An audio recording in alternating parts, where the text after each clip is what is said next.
La tormenta no solo golpeaba las tejas, venía a cerrar un pacto con el pasado. La lluvia tamborileaba contra los cristales de la biblioteca, como si quisiera borrar lo que allí dentro se guardaba.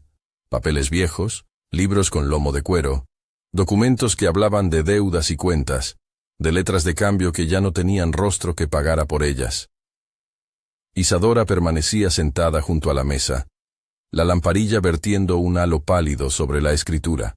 Afuera, la hacienda Santa Cecilia parecía empequeñecerse bajo el aguacero. Adentro, la imagen era otra. Una mujer que había heredado un nombre y una carga, que había aprendido a medir la generosidad con la precisión de quien conoce la ruina. Había quitado el pañuelo de la cabeza al entrar en la biblioteca, y ahora lo posaba sobre su regazo. Su viudez no le había regalado tranquilidad. Al contrario, la casa que una vez fue opulenta exhibía fisuras en la madera y en el orgullo. Las cuentas llegaban cada mes con la misma puntualidad que la tristeza. Le temblaban las manos cuando repasaba las cifras. El sello seco de un sobre blanco, colocado sobre la pila de cuentas, parecía un reto. Lo abrió. Dentro, una carta breve, lacrada con un emblema que no conocía, una oferta, unas palabras que contenían tanto posibilidad como amenaza. Alguien había comprado todas las deudas de Santa Cecilia. El comprador solicitaba verla en la biblioteca. Isadora miró la lluvia y el sobre con la misma mezcla de incredulidad y alivio. ¿Quién vendría a pagar una deuda tan vieja? Pensó en acreedores lejanos, en curiosos. Pensó, también, en los fantasmas de un pasado que nunca se alejaba. Y entonces, cuando el trueno cesó y la oscuridad se hizo más densa, la puerta de la biblioteca se abrió con un golpe seco. Entró un hombre alto, con el paletó empapado salvo en la línea de los hombros, el cabello todavía húmedo repelando gotas en la sien. Traía un olor a colonia intensa y a papel de viaje. Un aroma que decía ciudades, puertos y avenidas de otro mundo. El rostro era fuerte, la piel curtida por sol y fatiga. La mirada, sin embargo, le pareció a Isadora extraordinariamente familiar. No por el tiempo presente, sino por una memoria que se le ancló como un fósil. Aquel muchacho que había visto huir, vendido, en el patio de su infancia.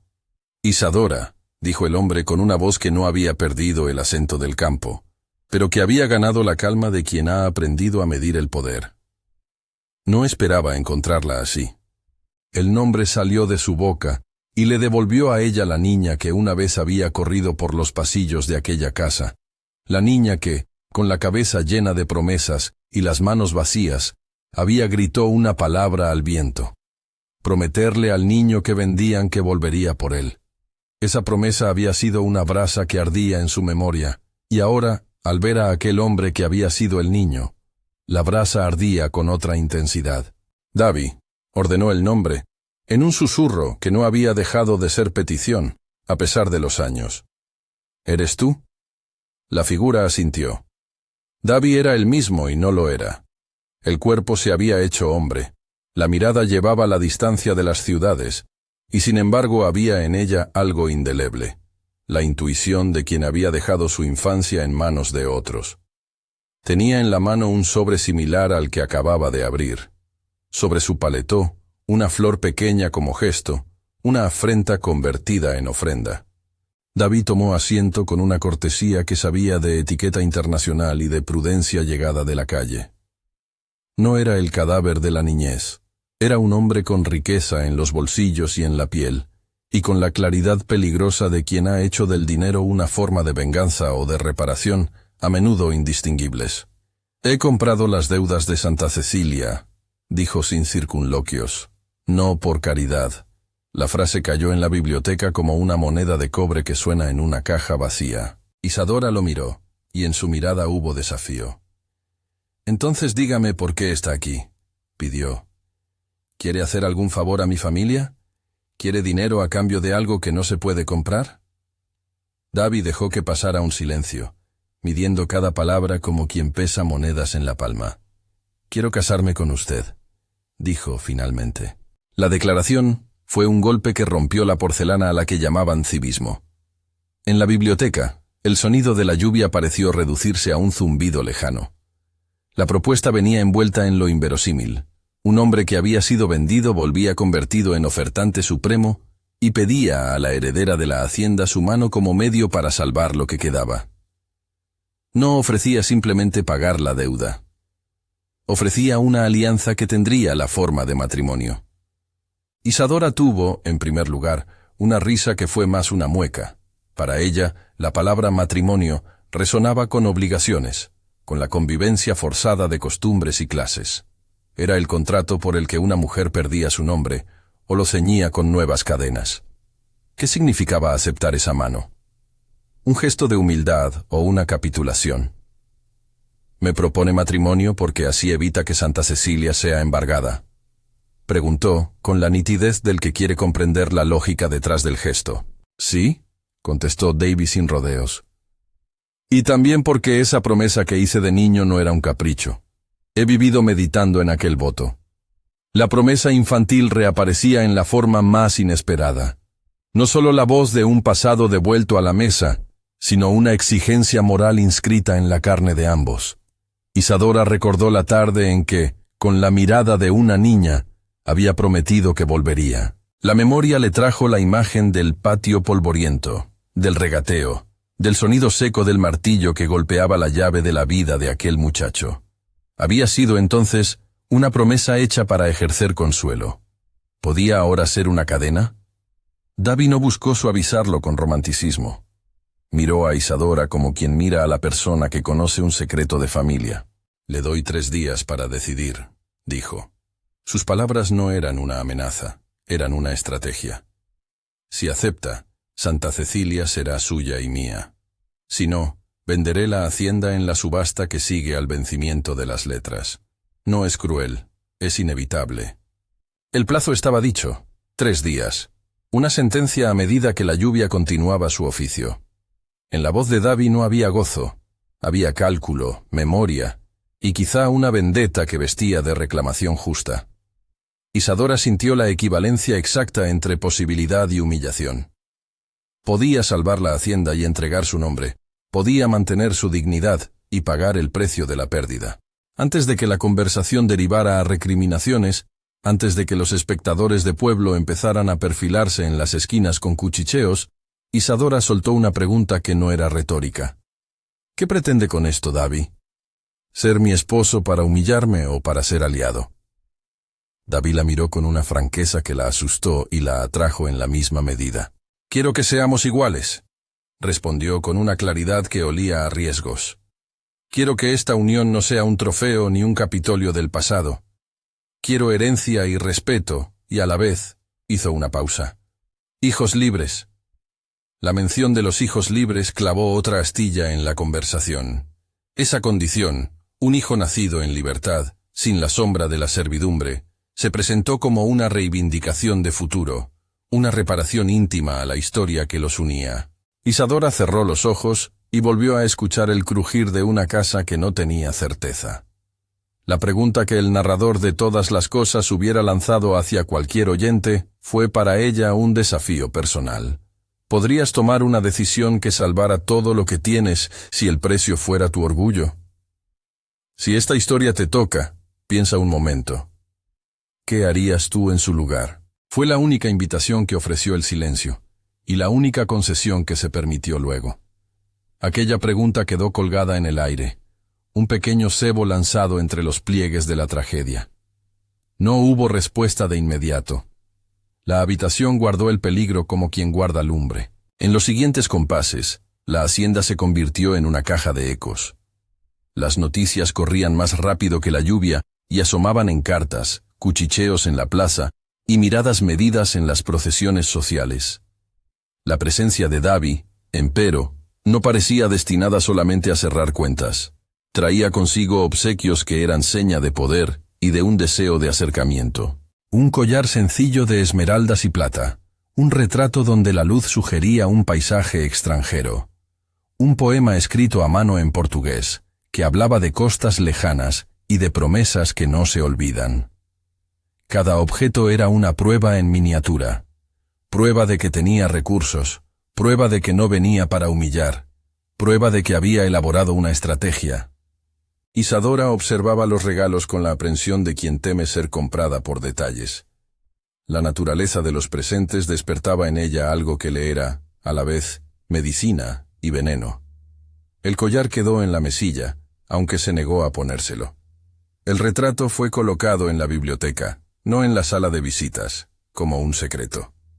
El poema quedó guardado en un libro, entre páginas de una novela que hablaba de pérdidas y redenciones.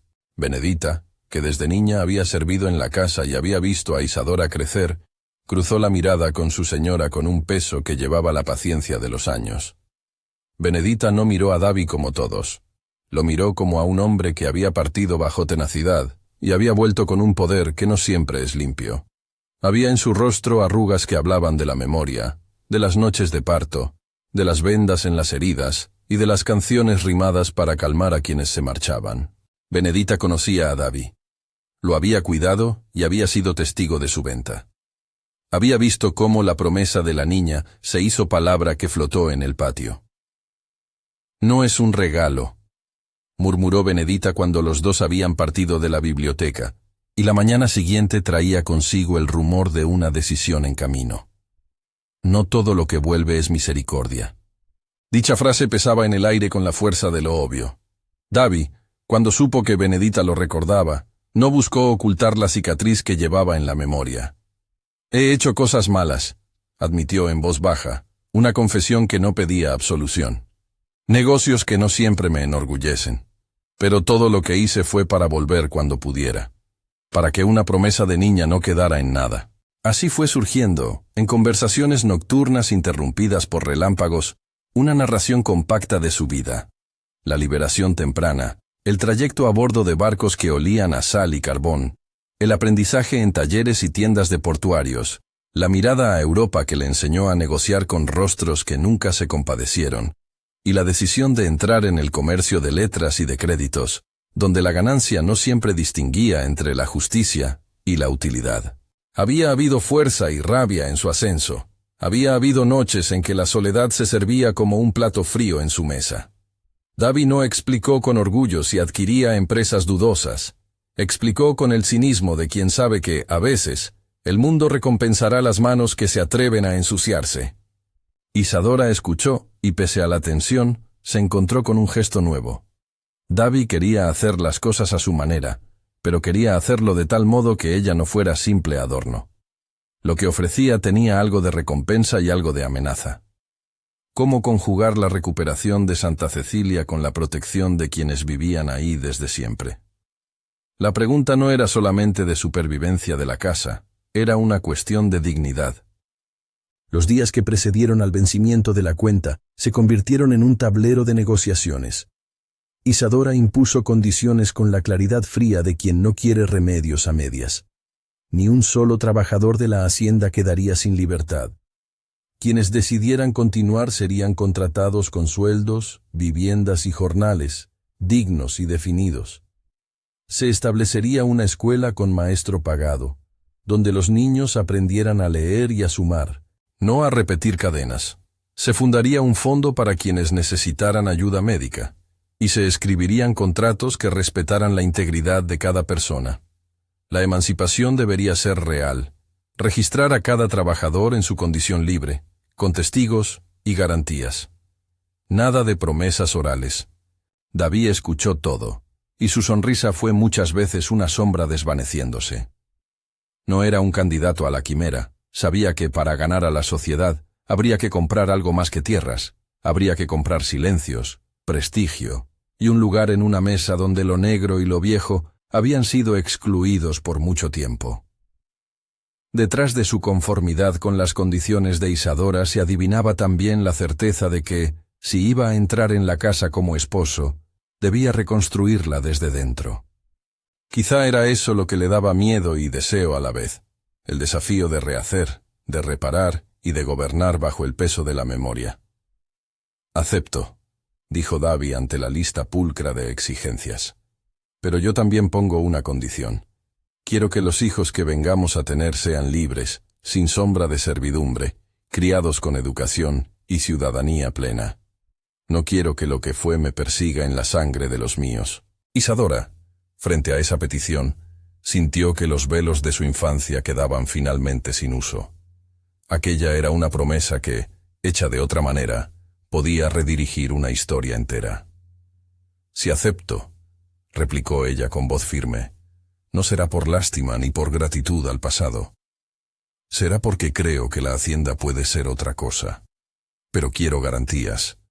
Quiero testigos, notarios, el nombre de los maestros. No quisiera que se use dejando solo el ornamento de la palabra libertad». Las condiciones se escribieron en papeles que parecían frágiles ante la lluvia. Sus firmas aún no existían. Las palabras flotaban. El plazo se consumía como un reloj invisible. En las calles, las matronas del vecindario cuchicheaban entre ellas. Se especulaba sobre el motivo verdadero del regreso de Davi. Se hablaba de ambición, de amor, de venganza. Se alineaban opiniones como quien vota por un verdugo. El coronel Mascareñas, hombre del pueblo y ejemplo de la vieja guardia, cruzó su mirada con la de Isadora en la plaza como quien aprueba un castigo o un escarmiento. Su desaprobación era visible. El matrimonio entre la hija de los Mascareñas, ya muertos pero su apellido siendo patrimonio pagano, y el hombre que había emergido de la servidumbre, era una blasfemia para cierta sociedad. No tardaron en llegar las primeras cartas anónimas y las frases en público. ¿Se casa Isadora por necesidad o por pasión?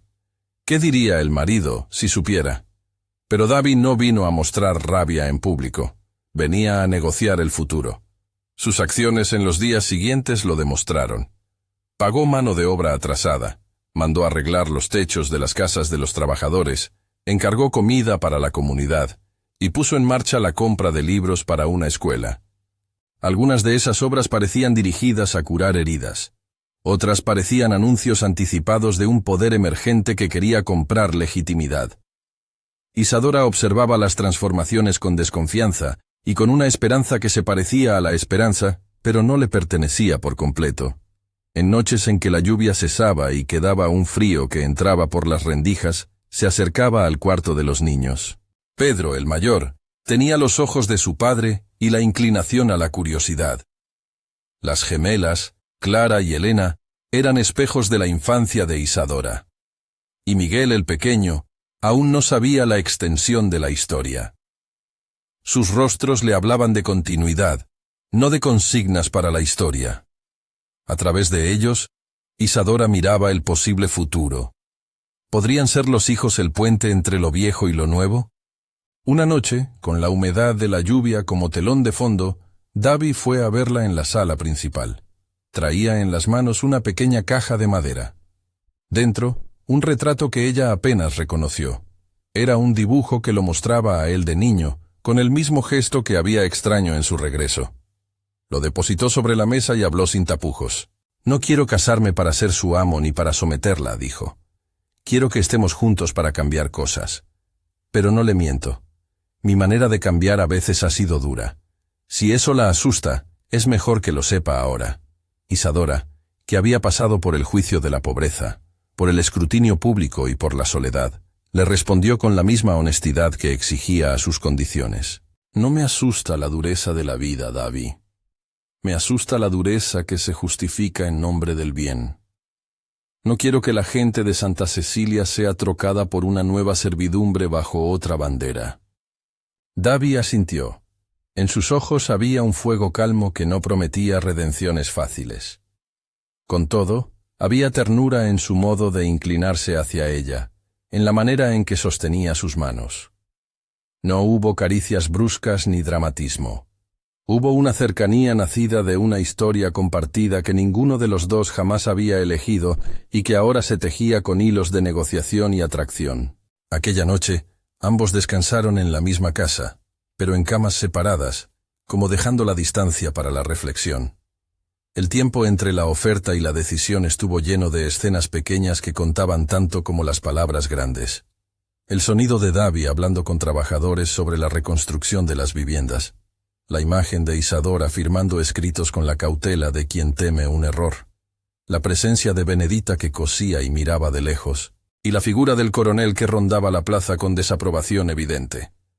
El tercer día amaneció con un cielo que parecía dudar entre la lluvia y el sol. La cuenta vencía esa tarde, y la subasta era la ley que aguardaba si no se alcanzaba el consenso. La hacienda entera parecía esperar la decisión de una mujer que, de niña, había lanzado una promesa al viento sin imaginar que el viento volvería con rostro y voluntad. Isadora se levantó temprano y fue a la biblioteca. Cogió el papel donde había anotado las condiciones y respiró, como quien se prepara para firmar una sentencia. La casa era silenciosa, salvo por los pasos lejanos de los trabajadores y por el compás lejano de la lluvia ya cediendo. Benedita la alcanzó en la puerta, con una manta sobre los hombros. «Señora», dijo Benedita sin más, con la prudencia de quien no impone su voz, «lo que decide hoy no solo la afecta a usted. Piense en los niños, en los que viven aquí. También piense en su corazón». Isadora la miró y no respondió de inmediato. Aquella mujer que la había criado con la firmeza de la vida misma era una cuerda que la anclaba a la ética de la casa. Sus palabras fueron una brújula. «Lo he pensado», contestó Isadora. «Y lo pensaré otra vez. No doy un paso que no esté garantizado. No venderé la dignidad por silencio». La jornada transcurrió como un pulso que se aceleraba. Hacia la tarde, Davi la buscó en la vereda. El pueblo entero parecía una expectación contenida. Los vecinos se asomaban de sus ventanas, y el coronel Mascareñas, con su traje de lino, cruzaba palabras con el juez del lugar. Las noticias de la propuesta de matrimonio habían llegado como pólvora. Ahora tocaba a Isadora responder. Davi, frente a la mirada pública, habló con la sobriedad de quien sabe que la reputación es un arma. «Si acepta, organizaremos todo con el rigor que pide. Haré fe de cada una de sus demandas. Maestros, contratos, sueldos. Haré que Santa Cecilia deje de ser un lugar donde la palabra servidumbre ensombrezca los patios». Su voz se quebró en una forma mínima, una grieta que delataba su humanidad. «Y también quiero lo otro, que mis hijos, los que podamos tener, nazcan sin ese peso». Las palabras de Davi fueron recibidas con murmullos. Para unos eran promesas, para otros, un desafío inaceptable a las jerarquías. En la plaza, la prensa local, cuando existía, no tardaría en convertir la historia en comentario. Isadora miró a Davi, y sorprendiéndose a sí misma, ofreció una pequeña sonrisa que era, a la vez, afirmación y temor.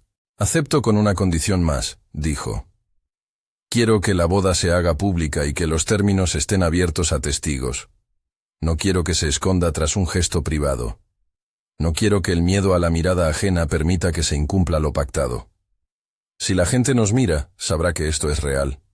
Y si alguien incumple, que lo pague ante todos». Davi comprendió, y sin más, tomó la mano de Isadora. No hubo un gesto de posesión, sino de alianza. La gente lo vio como un acto de desafío, la vieja guardia como una afrenta, y los trabajadores como una promesa que por primera vez parecía posible. Sin embargo, aún con el apretón de manos y las palabras firmes, algo se quedó sin resolverse. La intimidad que vendría tras la firma, la aceptación pública de una unión cuya raíz era una promesa infantil. En las calles, unos celebraron en silencio, otros maldijeron con palabras contenidas. El coronel Mascareñas no cambió la expresión, pero su reproche se escuchó en la distancia. «Esto no terminará bien». Era el lamento de quien se siente herido en su territorio.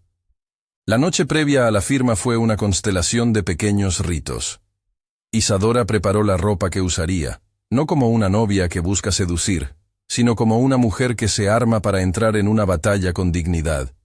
Davi dio órdenes a quienes reformarían las cocinas y nombró al maestro que vendría a enseñar. Benedita cosió con manos expertas, ajustando los dobladillos. Los niños, inconscientes, jugaron en el patio con el rumor de un futuro que no entendían del todo. Y cuando el reloj marcó la hora en que la hacienda parecía suspirar, Davi se acercó a la puerta del cuarto de Isadora. No había ruido de lluvia, solo la respiración contenida de una casa que se prepara a vivir una decisión. «Mañana lo sabremos», dijo Davi en voz baja. «Sea cual sea su respuesta, no quiero que sea por presión».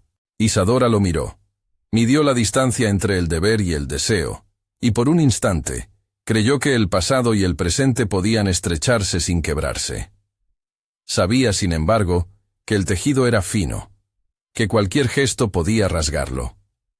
Quiso creer que la promesa que hizo de niña no sería utilizada como un lazo para atarla a un destino que no escogiera. La noche cerró sobre Santa Cecilia más densa que antes. En la biblioteca, el retrato de Davi permanecía en la mesa. En la mesilla de Isadora, el pequeño collar había quedado sin uso. En las habitaciones, las sombras se alargaban y la casa aguardaba como aquel animal que intuye la tormenta próxima. El reloj marcó las horas y la hacienda respiró con la expectación de los que aguardan la sentencia. El día siguiente sería el día en que una promesa hecha en la juventud debía transformarse en una verdad que regresaba después. Y con esa verdad volverían otros juicios, amores y escándalos, reparaciones y rechazo, niños que crecerían entre dos mundos y una sociedad que tendría que elegir si aceptar una nueva forma de orden. La decisión pendía en un hilo. El primer golpe pudiera salvar la casa. El segundo podía cambiar la historia de la gente que allí vivía. Pero ninguno de los dos lo sabía del todo. Solo conocían la intensidad de la espera y la extraña compañía de aquellos que vuelven para pedir cuentas del pasado y ofrecen, a cambio, una nueva tabla donde escribir el porvenir.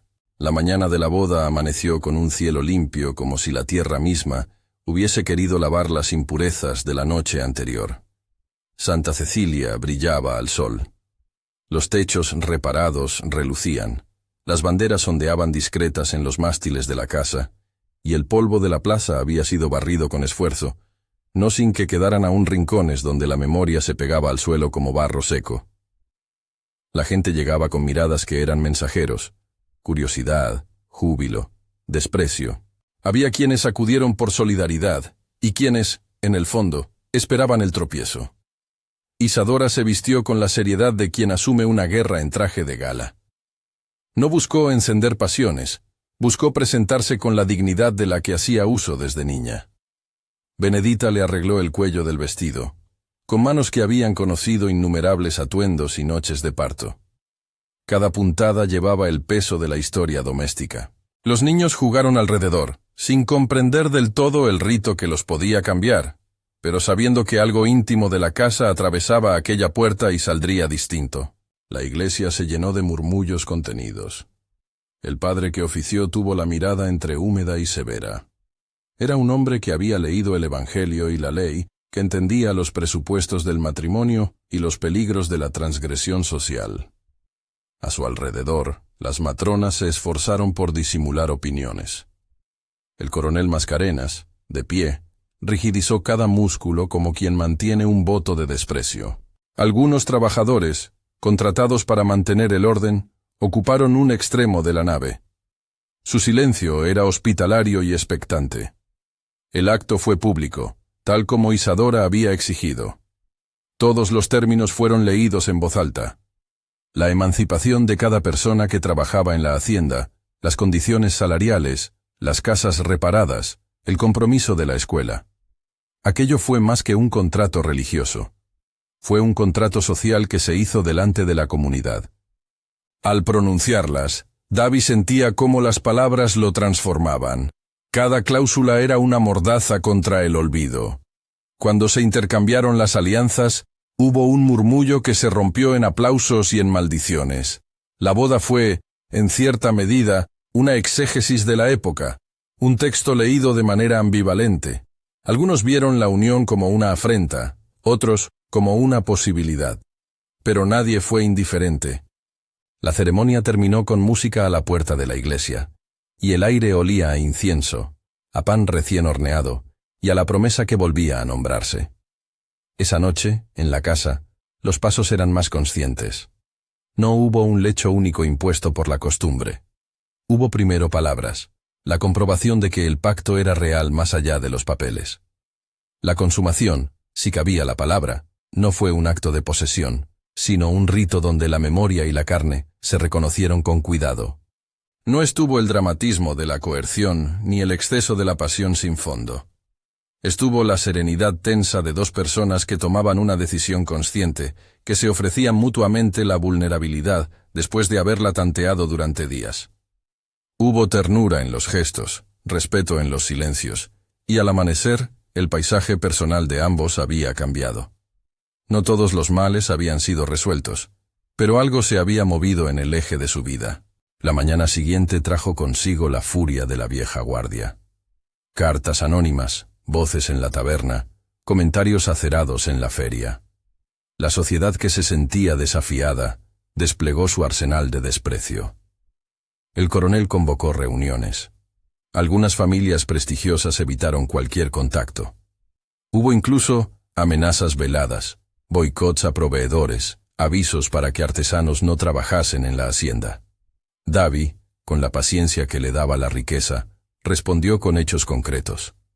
Pagó salarios atrasados, firmó contratos ante testigos, mandó a levantar las casas más deterioradas y contrató un maestro para la escuela que se abriría en la vieja dependencia donde antaño había habido un cuarto de herramientas. Sus gestos eran de inversión y de reparación.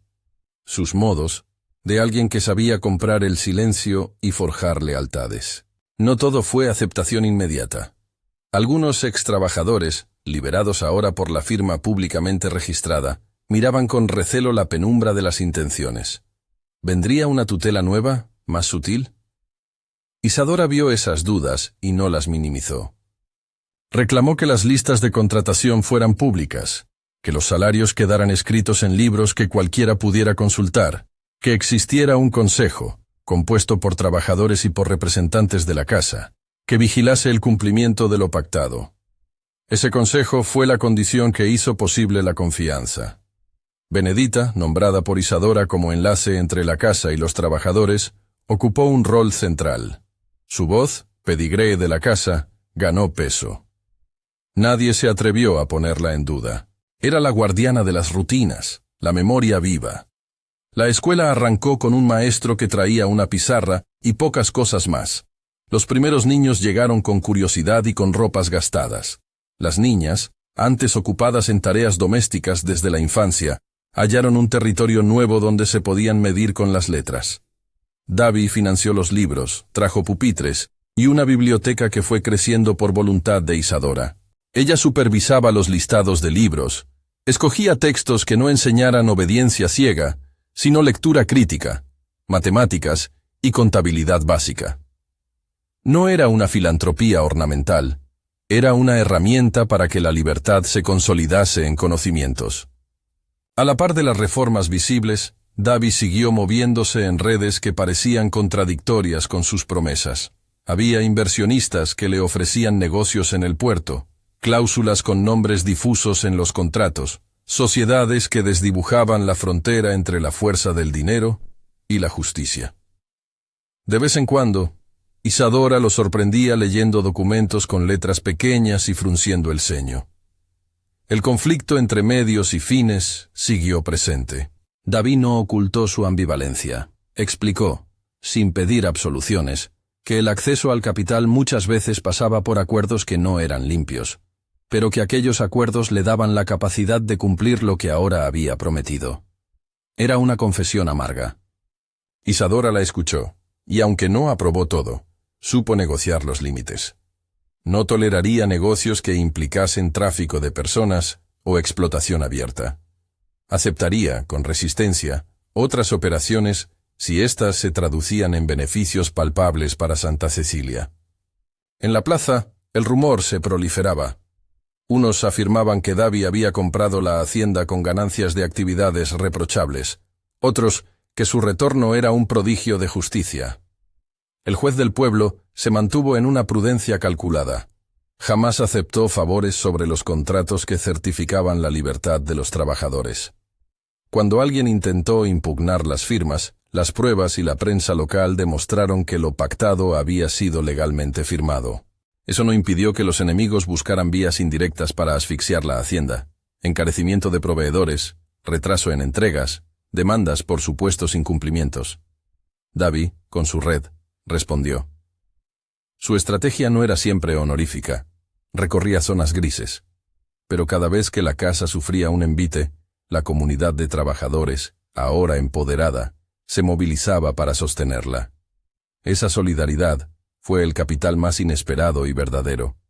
Los hijos crecían en un ambiente que era mezcla de tensión y normalidad. Pedro, robusto y serio, desarrolló una inclinación hacia la lectura de leyes y papeles. Pasaba las tardes en el despacho con Isadora, aprendiendo a interpretar facturas y a escribir testamentos. Clara y Elena, gemelas, se movían como dos notas de una misma canción, curiosas, bromistas, con una tendencia temprana a desafiar las expectativas de su sexo. Miguel, el menor, era un espejo todavía indefinido de sus progenitores. Tenía la risa de Davi y el temple de su madre. No faltaron dificultades. Niños que, en el pueblo, eran objeto de comentarios por ser hijos de una unión tan insólita. Juegos donde algunos compañeros se burlaban de la mezcla de orígenes. Momentos en que la reputación de la familia era evaluada en voz alta y sin pudor. Pero en la casa primó un propósito: criar en libertad, con la certeza de que la historia no se borraba, se aprendía. Hubo también días negros. Una enfermedad larga le arrebató a una trabajadora joven la posibilidad de sostenerse. La falta de sistemas médicos en la comarca reveló su precariedad. Isadora insistió en un fondo médico, y Davi destinó recursos. La casa comenzó a enviar medicinas y a pagar tratamientos.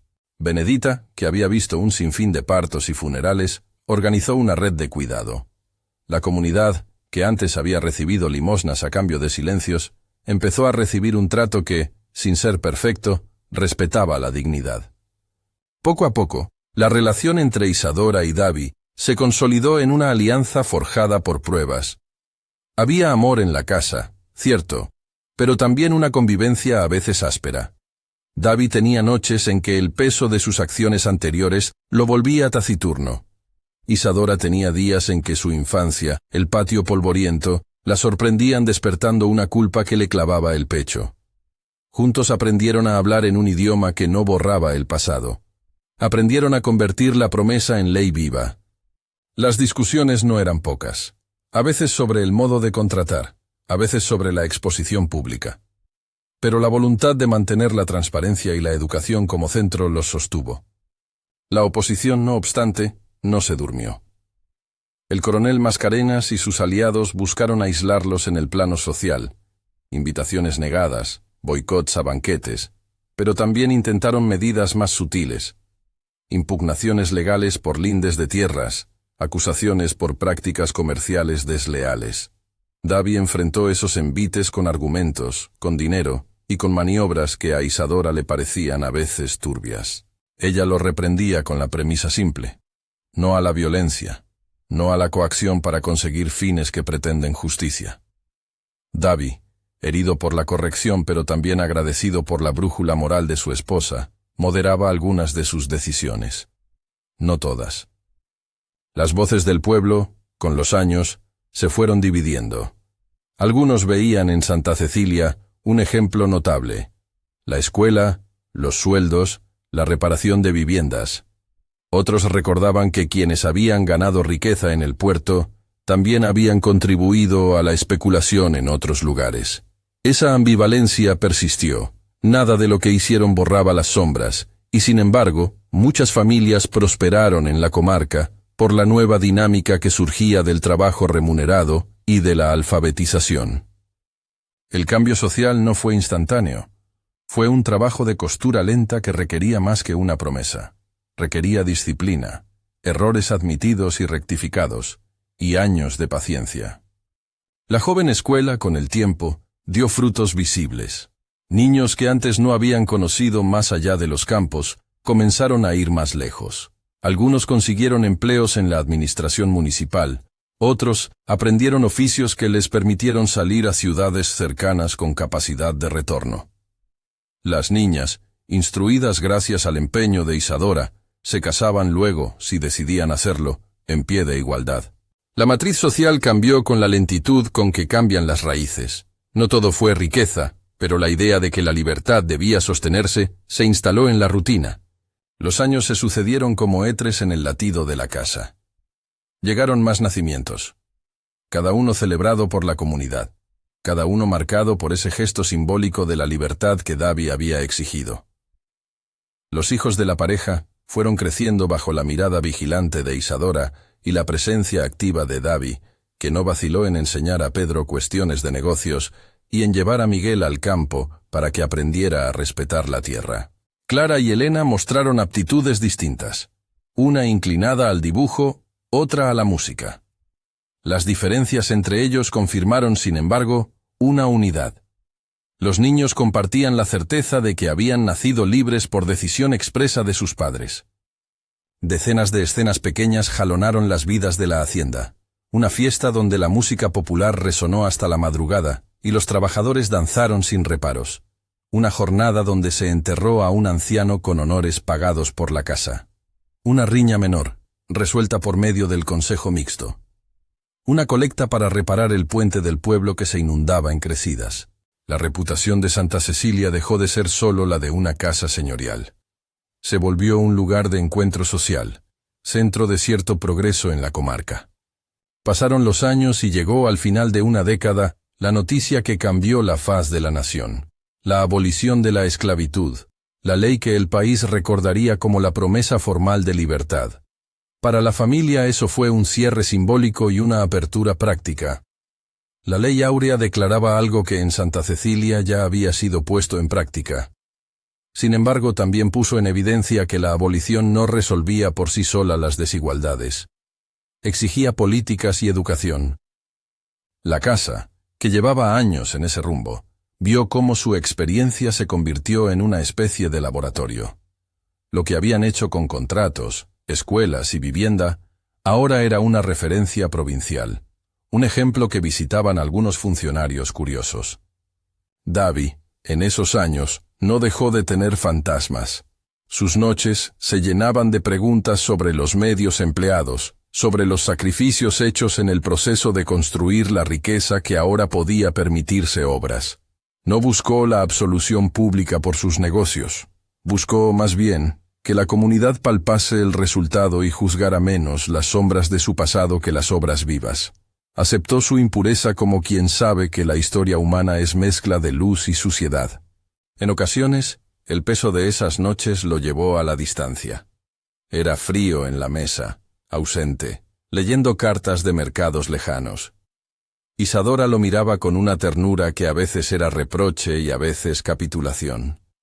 Ambos sabían que la redención es un camino que no se alcanza en un día. Con el tiempo los hijos también tomaron caminos propios. Pedro, con estudios en la ciudad, volvió para ejercer como asesor legal. Ayudó a formalizar cooperativas de trabajadores en la comarca. Clara se casó con un artesano que había aprendido en los talleres de la villa. Elena se dedicó a la enseñanza y a cuidar la biblioteca que Isadora había impulsado. Miguel se quedó en la casa, aprendiendo a manejar los campos con la sensibilidad de quien respeta la tierra. Cada uno de ellos cargaba, sin embargo, con la complejidad de su origen. Eran hijos de una alianza que la sociedad miraba con sorpresa, y eso les dio una sensibilidad particular hacia las injusticias y las posibilidades. Un episodio estuvo cerca de quebrar lo construido. Un incendio en una de las naves de trabajo dejó heridos y pérdidas materiales. La respuesta fue contundente. David dispuso fondos para reconstruir y Isadora organizó una colecta que unió a la gente. Esa unión demostró que la comunidad ya no dependía únicamente de la voluntad de la casa, sino también de los lazos tejidos entre sus gentes. La respuesta colectiva fue, en cierto sentido, la prueba de que la promesa había generado tejido social. En la vejez, Davi mostró huellas que ninguna compra podía ocultar. Caminaba con menor paso, su rostro llevaba marcas de una vida intensa, su voz se quebraba a veces en la noche. La casa se volvió cada vez más un lugar donde se celebraba la memoria. Las tardes las pasaba en el porche, con una taza de café, conversando con los jóvenes que llegaban a aprender oficios, contando historias no siempre complacientes sobre su propia vida. Reconocía errores sin dramatismo. A veces su orgullo le impedía explayarse en confesiones amplias. Isadora, fuerte como siempre, cuidaba los hilos más frágiles. Había llegado el tiempo de que la promesa, esa palabra lanzada por una niña, se consolidara en una forma de vida que sobreviviera a sus hacedores. La muerte de Davi, cuando llegó, fue un tránsito que no sorprendió del todo, y que dejó, sin embargo, una herida profunda. Fue en una mañana en que el aire olía a lluvia lejana. Su respiración se hizo menor, y tendido en su cama, sostuvo la mano de Isadora hasta el final. No hubo grandes discursos. No hacía falta. La gente de la casa y los trabajadores acudieron a su entierro con la mezcla de respeto y gratitud que se tributa a quien ha cambiado tantas vidas, aunque con medios discutidos. El coronel Mascareñas pronunció un discurso frío, pero incluso sus palabras llevaban una nota de reconocimiento implícito. La comunidad había cambiado, y eso, por mucho que le costara, justificaba un alto precio. El entierro fue sencillo y, sin embargo, cargado de símbolos. En la tumba, junto al nombre de Davi, Isadora mandó colocar una breve inscripción que hablaba de la promesa que había vuelto. Más abajo, pidió que se plantara un girasol junto a la lápida, esa flor que sigue al sol, como testigo del deseo de mirar hacia adelante. Benedita, siempre presente, puso en la tierra una semilla suplementaria. No hubo exceso de luto público. Hubo memoria y trabajo por delante. La vida debía continuar, y la casa debía sostenerse. Isadora, ahora viuda, no se plegó a la tristeza en soledad. Su liderazgo seguía siendo imprescindible. Siguió administrando la hacienda con el temple que la había caracterizado. Cuidó de los hijos y de la escuela, visitó a los niños enfermos, gestionó los fondos médicos con la prudencia de quien entiende que la filantropía sin estructura es efímera. Su legado, junto al de Davi, fue sostener una casa que funcionara como puente entre mundos. Pasaron años más. La nación siguió su curso, con sus vaivenes políticos y económicos. Santa Cecilia se mantuvo, en la memoria local, como una casa que había intentado convertir una promesa en hecho tangible. En el pueblo, los viejos que recordaban la noche de la venta del niño miraban la nueva generación con cierta sorpresa. Aquellos que habían sido niños en la escuela ahora eran maestros, tenderos, oficiales de correos. Las heridas no se habían cerrado del todo, la desigualdad persistía en otras formas. Pero algo había cambiado. La palabra libertad se había vuelto práctica, y no solo memorial. Isadora, ya mayor, solía ir a la tumba de Davi. Se sentaba en un banco de madera junto al girasol que crecía robusto, su pétalo siguiendo la trayectoria del sol, como si conociera los deseos humanos de orientación. En silencio, a veces hablaba. Otras veces le bastaba con mirar. Sabía que la promesa que había hecho de niña había regresado de una forma que la transformó. No fue la promesa en el sentido ingenuo de un juramento infantil. Fue la promesa convertida en edificios, en contratos firmados y en alfabetización. Fue también la promesa que exigió renuncias, que trajo escándalos, que a veces manchó las manos de quienes la materializaron. Pero había, en el final, un trato honesto entre él y ella. Habían convertido la memoria en acción. En la última carta que dejó, Isadora escribió pocas líneas para los hijos y para la comunidad.